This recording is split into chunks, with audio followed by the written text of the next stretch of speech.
Selamat pagi Dewan-Dewan Juri yang terhormat. Salam sejahtera bagi kita semua. Assalamualaikum warahmatullahi wabarakatuh. Perkenalkan, nama saya Kalisa Rizky dari Sekolah Tinggi Ilmu Ekonomi Perbanas Surabaya. Saya di sini sebagai tim dari oposisi akan mengutarakan dua sanggahan saya mengenai argumen yang sudah disampaikan oleh tim pemerintah. Yaitu yang pertama adalah tim pemerintah mengatakan bahwa isu-isu berbasis identitas hanya mengadvokasi kelompok tertentu. Jika kita telah lebih dalam lagi Dewan Juri, identitas sendiri ini terdiri dari gender, suku, dan ras. Dan bisa dipastikan bahwa masyarakat akan dikelompokkan berdasarkan gender mereka, suku mereka, dan ras mereka. Yang secara tidak langsung pastinya isu-isu mengenai identitas ini akan menyenggol hanya sekelompok ras tersebut, sekelompok gender tersebut yang memang mempunyai isu-isu mengenai identitas ini.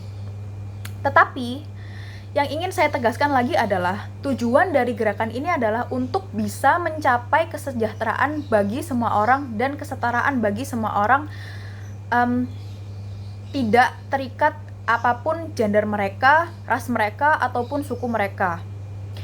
Kita bisa, semua lapisan masyarakat harus bisa menghargai satu sama lainnya, apapun itu gender, ras, dan suku mereka. Tujuan dari gerakan sosial berbasis identitas ini adalah untuk meningkatkan kesadaran tersebut agar masyarakat bisa hidup berdampingan lebih baik lagi. Sanggahan saya yang kedua adalah mengenai ekonomi yang menjadi masalah universal. Jika tim pemerintah mengatakan bahwa ekonomi adalah masalah yang universal, maka saya juga akan bisa mengatakan bahwa identitas adalah masalah yang universal juga. Karena setiap manusia mempunyai identitasnya masing-masing, dan identitas adalah hak setiap masyarakat, dan bahkan dilindungi oleh hukum dari tiap-tiap negara. Maka dari itu, identitas adalah hal yang sangat dekat dengan pribadi-pribadi kita masing-masing. Dan masalah-masalah mengenai identitas ini juga terjadi di belahan bumi manapun. Banyak sekali kelompok-kelompok yang mengalami diskriminasi ini karena ras mereka, gender, atau bahkan suku mereka. Selanjutnya, saya akan melanjutkan dengan argumen saya mengapa gerakan-gerakan sosial harus tetap berfokus pada isu-isu mengenai identitas, karena masih banyak kasus-kasus yang terjadi mengenai identitas ini yang terjadi di belahan bumi manapun. Seperti contohnya, awal tahun 2020 kita bisa melihat bahwa ada kasus mengenai ras kulit hitam di Amerika yang bahkan bisa membuat gerakan sosial bahkan di negara-negara lain di luar Amerika, karena banyak juga orang-orang kulit hitam yang tinggal di luar Amerika. Dan di tahun 2019 dan 2020 di awal 2020 kita juga bisa melihat banyak sekali gerakan mengenai kesetaraan gender atau yang biasa disebut dengan feminisme. Dan gerakan ini mengangkat isu-isu mengenai perempuan. Selain itu, yang sangat dekat sekali dengan kita adalah permasalahan kesetaraan gender di perusahaan-perusahaan atau kantor-kantor manapun.